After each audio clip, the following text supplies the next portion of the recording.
Hi everybody, it's My Life's Tea and the life of homeschooling. I have something so cool. Okay, so we were driving around. My husband collects antique license plates. So we were driving around trying to find license plates. He's building a wall with them. And we went into this antique store and I found the coolest things. I can't wait to share it with you guys. Okay, so try to settle down a little bit. Okay, first off is the coolest science book ever. It's called, do you see it? How do I, okay. Applied Physiology. Isn't that cool? So it was, how much did I pay? $8 for it? And this is so cool. It's from 1898. And it has all kinds of really cool stuff in here. Like about cheese and milk. Milk is the best food known. It contains just enough water, albumin, fat, sugar, and minerals. Babies and young mammals live on milk alone. You can live upon 4 quarts of milk a day. Isn't that cool? This was like, I think it was a college science book. But effects upon the young of tobacco, root beer, distillation, the heart, capillaries, and all kinds of really, really cool stuff. I thought that was just a really cool find from the turn of the century. Um, Number 2, this is so neat. It's called American Explorers by Gordy. And what it was $9. And it is the stories of the American explorers. And this is from 1906. And it's a curriculum for both elementary and high school during the last 15 years is large and increasing importance given to history. So 15 years prior to 1906, they started to involve history in school. Isn't that cool? And let's see. The school greatly enlarges this experience and enables the pupil to share and profit by the experience of all humanity in its struggle to achieve its ideals and to live its best life. And it talks about how in the lower grades of elementary school, most of work and history should be in the form of oral language lessons, and the subject matter should be presented in story form. The concrete, the personal, the dramatic, appealing in special ways to children should be made prominent from in this way and in the way alone can teach and reach the imagination and the emotional life of a child. It is so cool. And it talks about things that I never ever knew that even our curriculum now just does not teach, such as the stature of Christopher Columbus. It talks about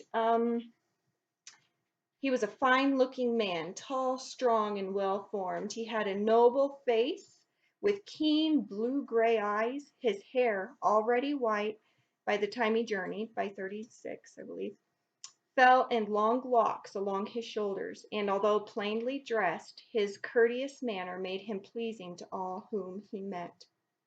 Isn't that cool? And then also, I thought this was really, really neat. It talks about Walter Riley, and it says that in appearance he had much to recommend him. He was tall, of shapely figure and handsome features. His dark hair had a high color, his eyes that were expressive and piercing. In conversation he was brilliant and witty, and his dress at court was rich and splendid. Some of his clothing is described to us. On his hat he wore a pearl-covered band and a black jeweled feather.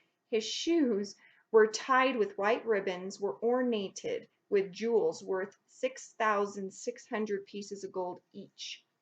And on some occasions he wore a suit of armor made of silver. And Queen Elizabeth herself owned 1,075 dresses. Wow. So anyway, that's a really cool book. So as we go through our history, we are going to be learning about each explorer's biography and a little bit more about them. And it talks about how it's important to have your children picture history in their minds as they explore it. Um, so they aim for this story to be narrated with uh, plays and imagination. So that's going to be really, really fun. Another one, this is really cool. It's called The Perfect Tribute, and it is a biography about Abraham Lincoln, but it was written only 40 years after he died. So this is like really like strong firsthand accounts. I believe the person that wrote this was alive during President Lincoln's presidency, by Charles Scribner's son. So let's see, by Mary Raymond Shipman Andrews is what it says. So this is really, really cool. And it talks about Abraham Lincoln, but this I thought was really, really neat. As I was reading it, it goes through and it talks about his great anguish to write the Gettysburg Address. And about how he was going to go see the men at the Battle of Gettysburg, and he was so nervous because he didn't think he wrote a good speech. And he wanted it to be perfect because there were wounded soldiers. He wanted everybody to know. He said at least each syllable should be chiseled from the rock of his sincerity. So he cut here and there an adjective, here and there a phrase, bearing the heart of his thought, leaving no ribbon or flower of rhetoric to flutter in the eyes of those whom he would be utterly honest. He had, and when he had done, he read the speech and dropped it from his hand on the floor and stared again from the window. It was the best he could do, but it was a failure. And then after he gave the speech, um, he's nobody gave him applause, and he thought he failed, and he walked around with his head sullen for weeks because he thought it was a failure of a speech. And I mean, the Gettysburg Address, everybody knows the Gettysburg Address. It's just incredibly, it's just crazy. So that's really cool. This is also neat. This is going to be our summer reading, actually, and it's not like a super like pretty book. It's really old. And this is from 1908, and it is actually the history of our country. And it is actually a teacher's teaching manual or the textbook for students from that time. Isn't that cool? Suggestions to the teacher on how to teach it. It has lesson plans and extra reading, and in the very back it has the history of literature for the United States along with history. And it actually goes over the biography of every president up until Theodore Roosevelt. And that is super, super cool. And it actually has grades in it and checks and X's for right and wrong answers. It's just really, really cool. It even has the flags of the United States. Can you see it? Oops. Whoops, wrong way.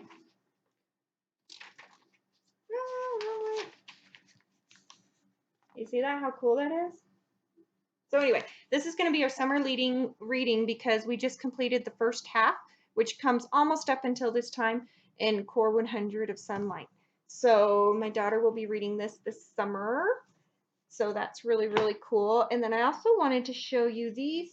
My daddy gave me these, and whenever he was in seminary in in Fort Worth, Texas, they were redoing the library, and they gave him all of these books, and they are called Messages and Papers of the Presidents, and they go from the mid and late 1800s up until about 1920, and there are 1, 2, 3, 4. Wait, 2, 4, 6. There's eight of them, I believe. And this is really, really cool. It talks about all of the messages and obviously papers to the president, prepared under the direction of the Joint Committee on Printing in the House of the Senate. And it has, this one's really cool. It has a description of Department of the Interior. This one, I believe, was 1920. I think this was the last one. And then this one is the first one. So that's really, really cool. It's about constitutional law and everything. So yeah, it's really, really cool. So we're going to be going through that. Also, I have, my mama brought me this for the kids for history since we're going through it.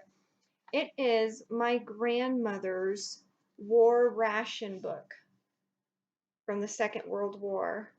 And it actually has some stamps left. And I am just so excited about this. Uh, it is so cool.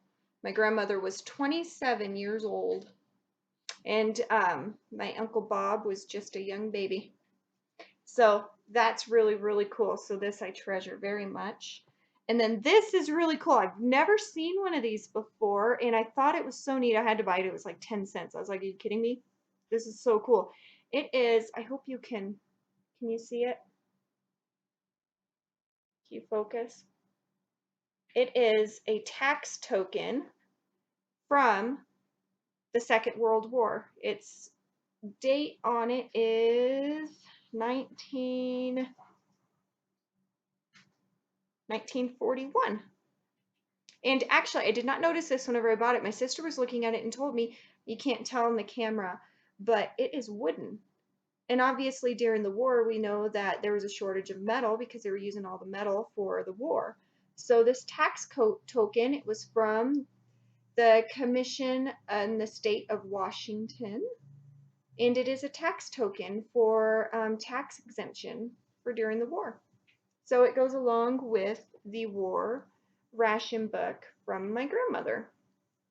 So I just thought these were some of the most exciting things. I thought they were so cool, so I had to come tell you. So anyway, if you guys have some really cool things too, I would love to see them. Please, please share them and let us know. Um, if you have any more information, if you know more about the books that I got, I would love to know that too. So just put that down in the comments below and let me know. And stay tuned because we're going to come back for some more. So we'll talk to you guys later. Remember, you're awesome. Bye.